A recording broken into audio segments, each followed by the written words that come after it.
enough strategic heads up that, there is movement in that direction so that we could begin our buildup. But still, it's going to take a long time. And, to move what will likely be necessary to be moved out there in terms of war stocks and not just forces, but sustainment for those forces, it's going to take a gigantic effort. And to be, I think we all need to be eyes wide open here that the Chinese have certainly studied what we have been doing, how we have done our logistics, how we have done our Sealift in the past, and I'm certain already have a plan to interdict that. And then actually, where are we going to build up our force? Where is our footprint going to be? I know Admiral Paparo, Indo-Pac is looking at this. He mentioned it in a speech not just a few weeks ago, that he's looking at it very, very seriously, which is, I think, a very refreshing thing to hear a combatant commander talking about that and talking about it, in those kinds of terms, that he knows that could be very well the linchpin, the shortcoming to our success or failure in any kind of an operation we're going to have out there. But you then throw in the new operating doctrines that both the Navy and the Marine Corps have introduced lately, distributed maritime operations for the Navy, spreading out their forces, much more broadly than the old traditional, all formed around the carrier battle group type of operation. And then the Marines having their expeditionary new way of doing business, where small groups are going to be on disparate islands, potentially interdicting Chinese forces. So keeping them supplied, sustained, and delivered, those in of themselves are two new logistic challenges on top of just the traditional challenge of getting it there, and now getting it there in a contested environment. It's this is a much more challenging calculus potentially this time around. You mentioned when we talked earlier, you mentioned Admiral Paparo's comments around the the distributed maritime operations and expeditionary advanced base operations, and the challenge of logistics there. He also mentioned in the article that I read the notion that logistics seemed to be more or less business driven. It was all about efficiency before, and it's maybe different now. You want to talk about that? Yeah, that's exactly true. When we graduated back in the early 90s from a Cold War sort of mentality to a peace dividend sort of mentality, that shift occurred there. The effectiveness versus efficiency shift occurred. You saw it across the industry. We saw it in forces, whereby it was a consolidation, shrinking down, and doing things that were more affordable as opposed to potentially more effective. If you could get some affordability out of better effectiveness, all the better. But clearly, the focus was on efficiency, vice effectiveness. Well, when you do that, the bottom line is you shrink your capacity, you shrink your resilience, your ability to be resilient, and your excess kind of goes away. The pool gets smaller. I don't care where you're talking about, people or material. It's now a smaller pool to draw from. And that's been the way it's been, for now 30, 40 years. So we have to shift that around now. We have to kind of get refocused on the fact that we need that effectiveness back in there. We have to now rapidly rebuild and pay for building more effectiveness, more resiliency back into our forces to get there. And we haven't talked about manning yet, and I'm sure we will. But all of the talking about ships and everything else is great discussion, but without the people to drive them, to man them, and even with degrees of automation introduced in, you're still going to have a great. In my mind, that's going to be the greatest shortage right now, is producing those people, because you don't produce a senior maritime person overnight. That's a 10-year thing to get to be a master or chief engineer, and we don't have 10 years. By many accountings. Yeah, thinking about the again the distributed maritime operations and the logistics challenges they have there, and then putting that in the context of this efficiency versus effectiveness trade-off that you mentioned. I mean, sort of the cheapest way to get quote Sealift is foreign flag ships, presumably. Perhaps I think that the common understanding would be the least reliable. And when you have U.S. troops and U.S. national security interests at risk, you want something that's reliable. The most expensive way would be with Navy gray hulls, I presume. I think that's pretty well understood. And you have the highest degree of reliability there, and somewhere in between there, probably very close from a cost perspective, close to the foreign flag operations, is U.S. commercial U.S. flag vessels, and a high degree of reliability and relatively low cost. So I'm wondering, when you think about the DMO and the EABO and other challenges in the Western Pacific operations, what role U.S. flag commercial Sealift will play in that, as compared to foreign flag and or Navy gray hulls? Yeah, I think they're going to play whether they like it or not, a significant role, because they have to. We have a total of 19 combat logistics force ships in the Navy and the military Sealift Command. Those are the unrep oilers and the unrep ammo ships, dry cargo ships that are available, that are going to be running and doing the delivery with most of the forces. But that's not going to be enough, and that's before we talk about attrition. That's if they all show up, and that's before they start becoming torpedo sponges, which they will be very high priority targets for any foe, Chinese for sure. And quite frankly, if distributed maritime operations pans out the way we think it's going to be, there just are not enough combat logistics force ships to go out and meet those disparate groups all over the dispersed battlefield. There just won't be. So it's going to take some commercial assets with capabilities that they don't have right now. Abilities to transfer at sea.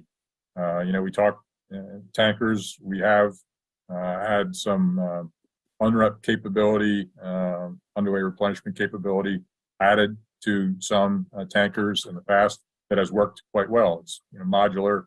Put the king post on, the winches and everything come in a 20-foot container, lands on deck, and away you go with the hoses and such, so that those can be sustaining our combat logistics ships. Dry cargo, a little bit more challenging. Back in the break bulk days, we had cargo rigs we could send across. Those don't live anymore. So it's pretty tough to get a container back and forth, absent a heavy lift helicopter or something like that. So that still has to be kind of figured out and worked out. I think there's great promise, in my view.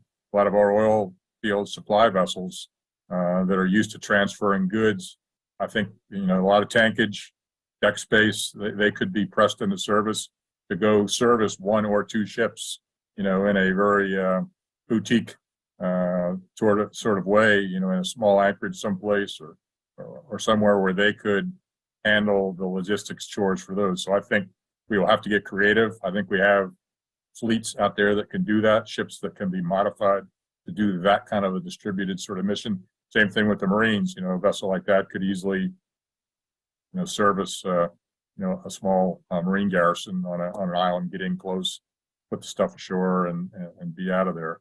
But it's going to mean putting ships that aren't typically combat ships into forward areas, and that's going to be, that's going to harken back to the days of World War II, where we asked our civilian mariners to go forth in peace and war and go into some pretty dangerous areas.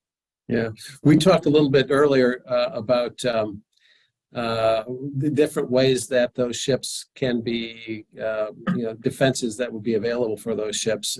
We use convoys with escorts in World War II. I presume there'd be some of that, but there's other approaches to defending merchant ships that are under discussion or whatever. Can you talk a little bit about that? Yeah, a little bit.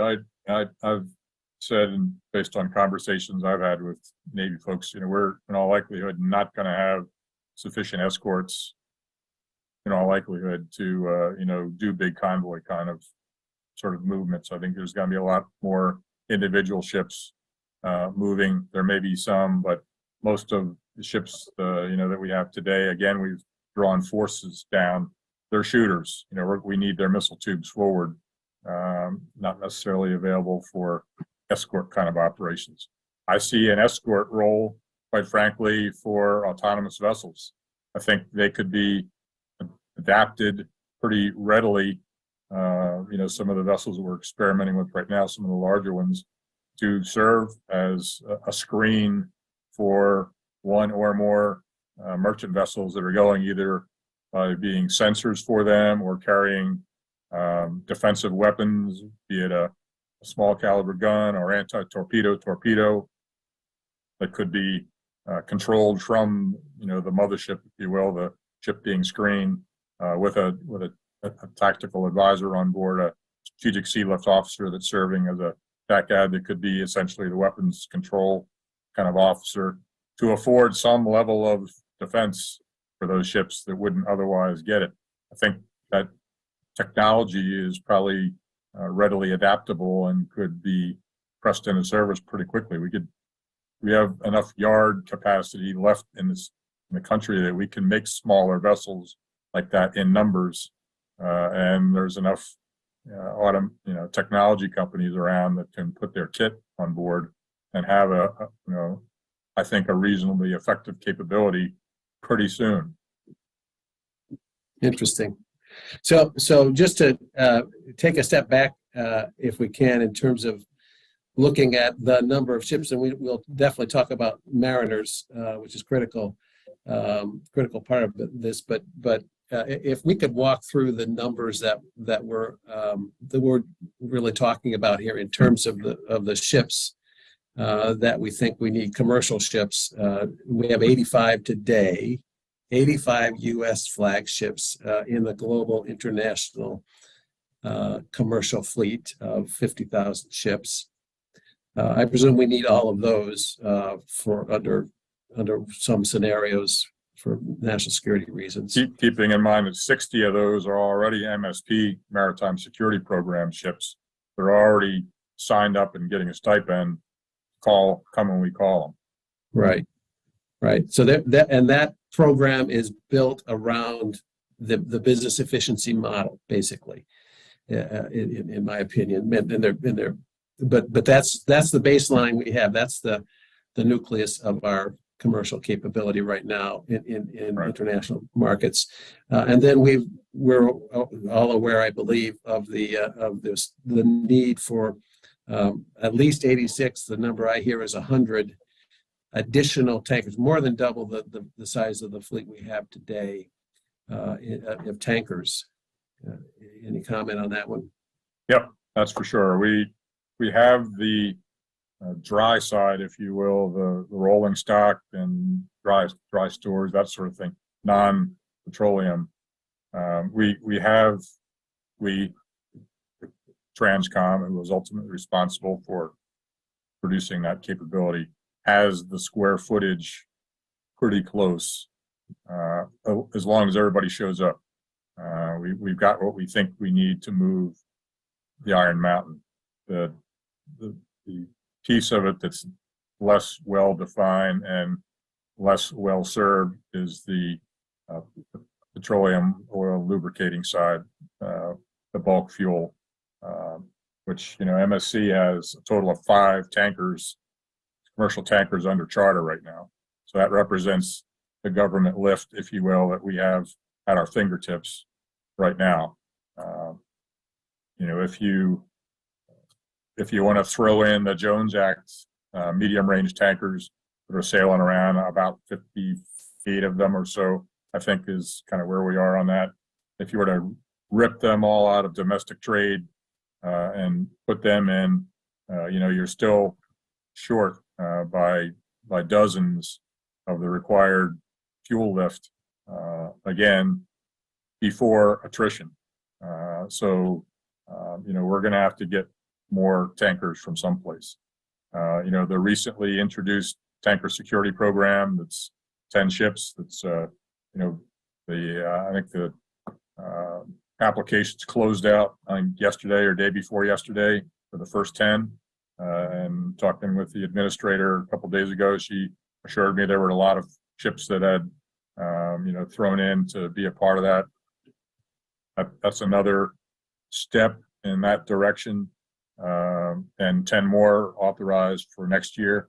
So hopefully we're up to about 20 or so, in a couple of more years. So we're starting to nibble at the right number there, but we still have a ways to go. And oh, by the way, where are the mariners that we're going to use to man those ships? Currently they're foreign flag, the majority of those ships. So those are going to have to be U.S. crews that come aboard and man those ships. And, I from my conversations with industry, many of whom are on this call here today, there's real challenges in manning just the ships we have today. You talk about finding a bunch of tankermen that, have capability and qualifications to sail these ships. Again, more challenge. So we find ourselves bare bones here in this area particularly. And so, the old answer was always, well, we'll just call on the effective U.S. control of ships. There's a lot of U.S. companies that own tankers. They're all flagged out and going other places, doing other things. And once upon a time, that would have been, I think, a good answer and a valid assumption. I don't think that's a very valid assumption these days, given the way vessels are owned, leased, crewed, managed. I mean, there are now so many layers between the owner of the vessel and who actually is operating the vessel and who's on board operating the vessel, that, saying that there is effective U.S. control over it, I think gets to be a bit of a shaky proposition.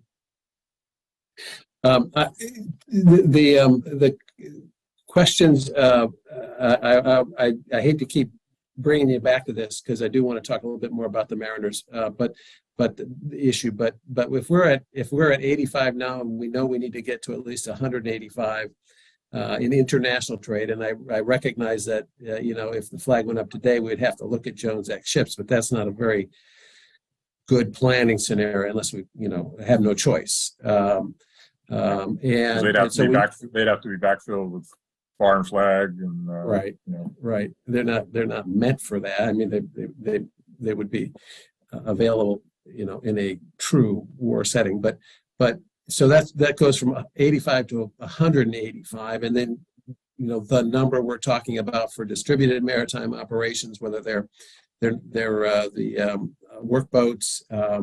There's another number of vessels there that would be in addition to the 185 we've already identified. And we haven't even talked about the concept of economic security and the importance, and the fact that, we as a country have no control over our maritime logistics supply chain in peacetime. Almost zero.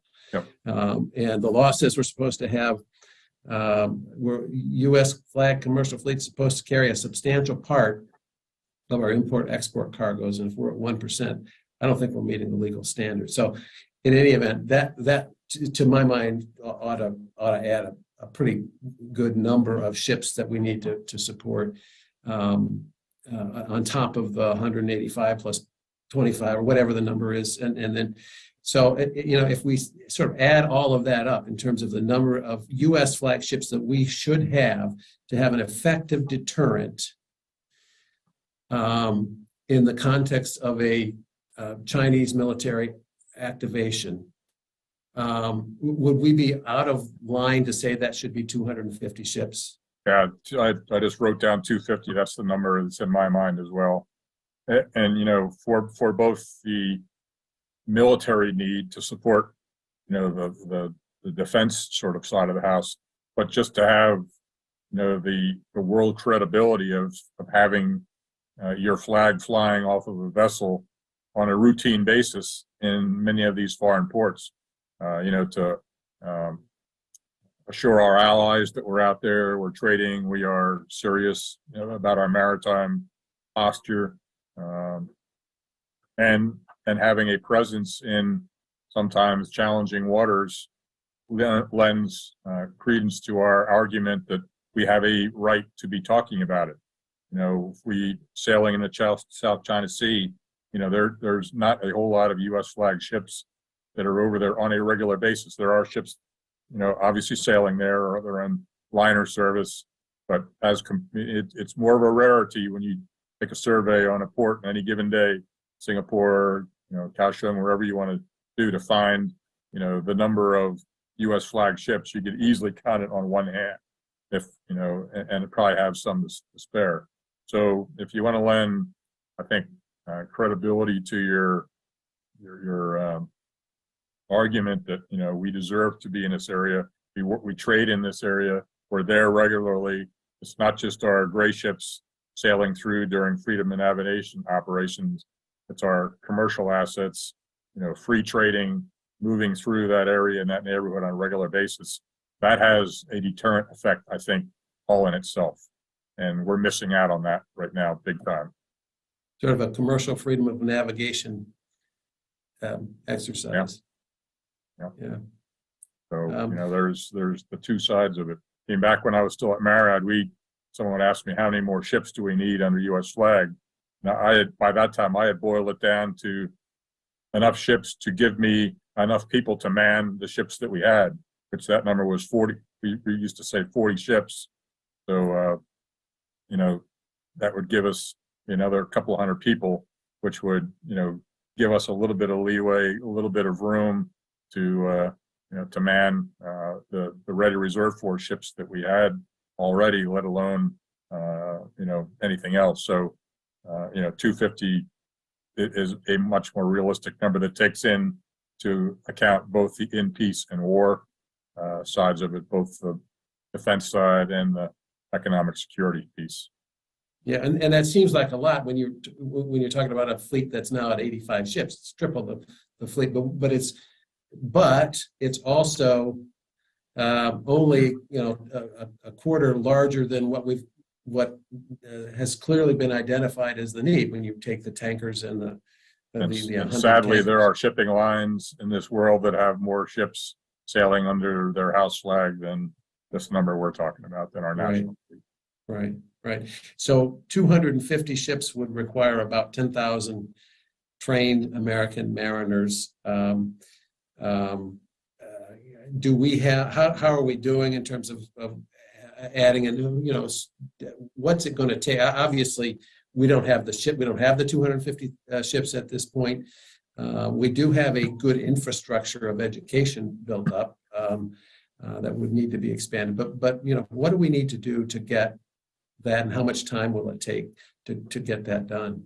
Yeah, well, I mean, you can grow, you know, junior officers and unlicensed folks fairly quickly. You know, we turn out about 1,100 new third mates and third assistant engineers every year out of Kings Point and the 6 state maritime academies.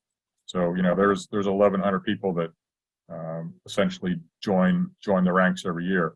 Problem is at the senior ranks. You know, some of the senior unlicensed folks and, you know, first assistants, chief mates, masters, and chief engineers.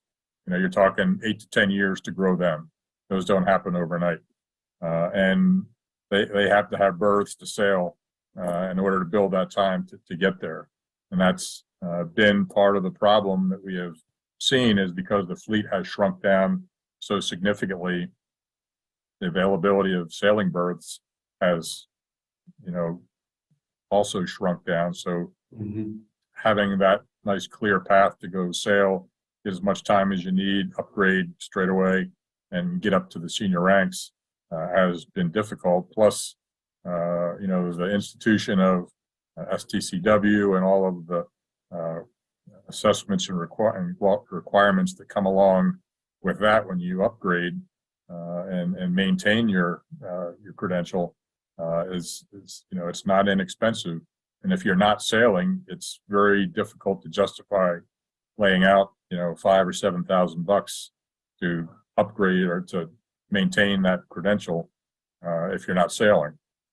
So a lot of people have let that fall away, and understandable. Didn't used to be that way in the old days. The old days you got your radar observer upgraded and away you went. That's where the 80-year-old navigator, on one of the fast Sealift ships back during Desert Storm came from. He still had his license, hadn't been to sea in 30 years, still had his license, went and got his radar observer upgraded, got a new prescription for his glasses, I guess, and went out to sea. He couldn't climb the steps to get up to the bridge, but, that was an extreme case, but we're in that situation now. We have about 12,500 up-to-date practicing mariners today, right now, which is about what the fleet pool supports.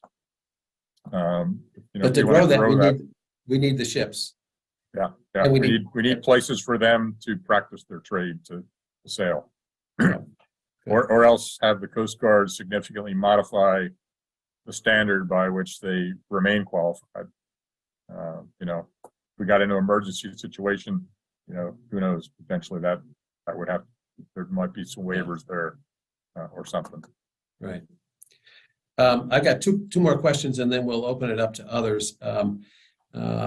If you would like to talk about our current government structure for overseeing the American Maritime, with MARAD as the lead agency, pretty far down the org chart at DOT, the Pentagon funding the program, and sort of their sort of built-in conflict in the sense of any dollars that go to commercial maritime come out of their budget and other priorities that they may have. Is there a better way to sort of organize how the government manages this industry? Oh, there's got to be, because the current one isn't working so hot. I think my predecessor, Chip Janikin, would agree with me in that MARAD just does not have the authorities that our predecessor organizations once had. I've said on many occasions, my World War II predecessor, Admiral Emery S. Land, who was a maritime administrator, he used to be able to call a phone and talk to FDR. They talk shipbuilding and manning and the whole U.S. Maritime Service. That was all of that power was resident in one organization, the Maritime Commission. Post-war, that got split up into Federal Maritime Commission and the Maritime Administration. And over time, a lot of the authorities that once were resident in the Maritime Administration have been diluted, either pulled up to Secretary of Commerce or Transportation, depending on where we lived. And of course, we're not, MARAD is not a regulatory body. That's the Coast Guard's authority and Federal Maritime Commission. Maritime's interests in this country are so diluted across so many different cabinet levels. You have DOD, you have DOT, you have DHS for Jones Act and kind of enforcement, Department of State for aid. It goes on and on and on. And the problem with the maritime industry is, we have two missions. We have a wartime mission, we have a peacetime mission, and those two missions reside in different departments. So we end up kind of falling through the cracks. How do we get funded? Do we get funded to our wartime kind of requirement, DOD, or do we get funded kind of to our peacetime kind of requirement, Commerce and Energy and Transportation and the rest of the departments that all have a peace but don't want to fund? So, I found this out the hard way, as did Chip, when we tried to put together a national maritime strategy. Who's in charge? Well, it certainly wasn't MARAD. We found that out, in very clearly. It really has to, these days, that's sort of risen up to, I would say, National Security Council level. It's certainly White House level stuff now where to reside. So who should be in charge? Well, MARAD could be in charge if everybody kind of stacked hands and agreed, but that doesn't exist right now. Yeah. So, in realistic terms, if the decision had to get made today, it would have to get refereed at National Security Council level, my opinion. Right. Well, and that's certainly not a knock on the folks who are doing the best they can at MARAD today and have been all the way through. We all have very flat heads over there from banging our heads against the wall. Okay. We know what needs to get done and we want to do it, but it's difficult to muster resources or attention to the problem. Yeah, understood. Okay, well, I'm not sure exactly how to referee this, but I am going to open it up and welcome questions or comments from folks on the call at this time.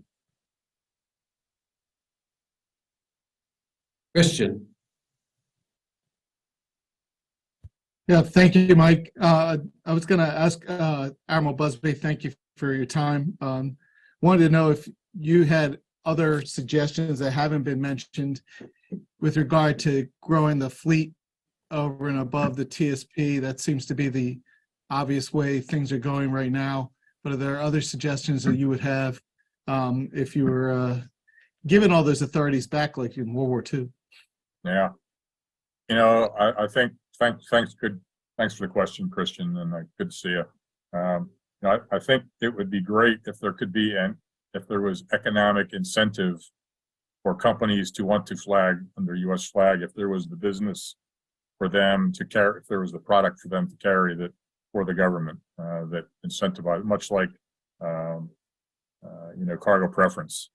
If there was more of that, I think that would be business incentive to be under U.S. flag. I'd rather have it kind of that way rather than trying to drive people to be under U.S. flag. If there was a good reason for them to be under U.S. flag, I think that would be the best of all worlds. So to the extent that we can incentivize companies to, flag in either through tax incentives or stipend, kind of like the MSP, or which is essentially the way TSP is going to work. We all know it's an uneven playing field out there.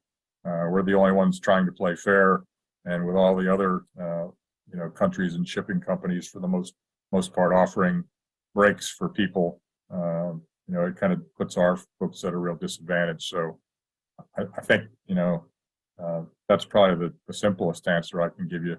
It's probably a lot more in depth. People smarter than me can think of better ways, but I think if you just make it business sense, make a good business case for companies to come in and flag in, that's probably the most enduring way to do it. So it's a really good question, and I would just add, I think the way to get to 250 ships, if that's the target, there are lots of options, and maybe a commercial cargo preference way, it may be an expanded TSP, it may be a combination of different things, and I think there's going to be a lot of discussion and input into that. But the starting place is, what's the target? It seems to me, if there's a target of 250 ships, let's have a conversation about the best way to get there, and how quickly we can do it. Just saying we need you at wartime, that's a good argument. It's a valid argument, but how about the rest of the time? We need you around. There needs to be something for you to do, and every companies understand that, and I understand that. I'm not going to just make you flag in for the sake of flagging in. There's a cost associated with that, and as we all know, why sailing under foreign flag. So there's got to be a business case there. Well, thank you very much, Admiral. Thanks, Mike. Yep. Other questions or comments? Chip. Hey, Buzz, thanks for your comments and for your longstanding support for the maritime industry. During your initial comments with regards to the autonomous vessels, you highlighted, the escort, possibility from a sensors and defensive weapons standpoint. But, as the Marine Corps gets more expeditionary, I liken it to island hopping by already being on the island. The autonomous vessel, disposable type vessels that could service some of those distributed forces might be an opportunity. Can you have any thoughts on that? Yeah, thanks for the question, Chip. And thank you for your service too. And yeah, certainly, having something that could drive up on the beach or drive, make a landing or show up at one of those forward operating bases, without having to hazard a bunch of people. Yeah, I mean, that makes sense to me as well. You could have some sort of automated, medium landing ship or something that could go do that. That I think there's a lot of potential for that as well. Yeah, for sure.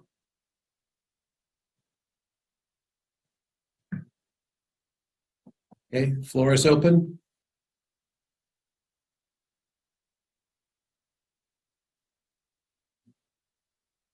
Bob Rice. Hi, thank you, Admiral. I appreciate you taking the time to meet with us today. One of the things I'm hearing is that basically we're looking at an approach of if you build it, they will come. And I just don't know if that's as far as the mariners, the officers and the mariners to crew these ships that we're anticipating coming online. I think we have to get much better at recruiting, and I'm not quite sure what that looks like. Our maritime academies, we're starting to see a migration towards the Gulf of Mexico for the greener pastures out there and that sort of thing. So I believe those jobs are very cyclical. As everybody knows, there's feast and famine out there. The jobs come and they go. The unions offer stability. So I think we have to sell that message a lot better. And I'd love to hear your comments on that, Admiral, and what your thoughts are. Yeah, Bob, thanks for the comments. An area that I am got my fingers in other places. The U.S. Maritime Service back in the World War II, that's exactly what they did. They went out and they recruited, they beat bushes, they tried to get people, another great shortage of people back then and getting people to sail. And, that was a government entity that did that. We don't have that government entity. Still on the books, could be activated if the Secretary wanted to, but it's, probably not gonna. So, to me, we need a similar sort of effort, potentially from industry that maybe gets together, because all unions, shipping companies, everybody, you're all out there trying to get people. You're all out there trying to recruit people, and you get them in and they get trained up, and then they become free agents. They kind of go all over the place. So it's tough to kind of justify kind of an investment sometime. You get kind of a front organization that does that recruiting, that goes out and beats those bushes, that, does the promotions on, media or TV or whatever to get people interested in maritime careers, and then just shows them the door and they matriculate through, any number of the training pipelines that are out there and then show up in the fleet. I think the time has come. We got to do something like that. And I know there are a couple of nascent efforts underway right now that I'm aware of that are kind of focused on that kind of thing. Thank you, Admiral. Yeah, you bet. Just not on TikTok, right? Right. Exactly. Good. Any more questions? We're getting toward the end of the hour here. Any more questions or comments? I'll just, while we're waiting for, and just to kind of sort of put a final point on that we haven't really talked about, and that's the industrial base, the shipbuilding side of this, which, if we want to sustain our merchant marine, we're either going to we're going to go with what we got. We're going to hopefully have some time to build some new, or if hostilities start, we're going to grab whoever's in port, like we did in World War One, paint over the home port, put New York or San Diego on it, run up the stars and stripes, and now it's our ship. That's not going to be, and they're probably not going to be the right kinds of ships, but we're going to be needing ships, and we're going to be needing a lot of them. Hopefully, we can, get our industrial base charged up enough that we can build some. We're not going to build 250, that's for darn sure. So it's going to have to be a combination of purpose-built ships that we build here that are, focused capability, some that we take up out of trade, and others that we, kind of as the Navy's kind of and MARAD are doing now, bringing in ships that are currently trading and flagging them in so that we can increase our fleet that way. It's going to take really all of those solutions, but increasing the industrial base, I think, has got to be, I think, an important part of what we're doing here of this focus. Thank you for mentioning that, and completely agree. We have to figure it out,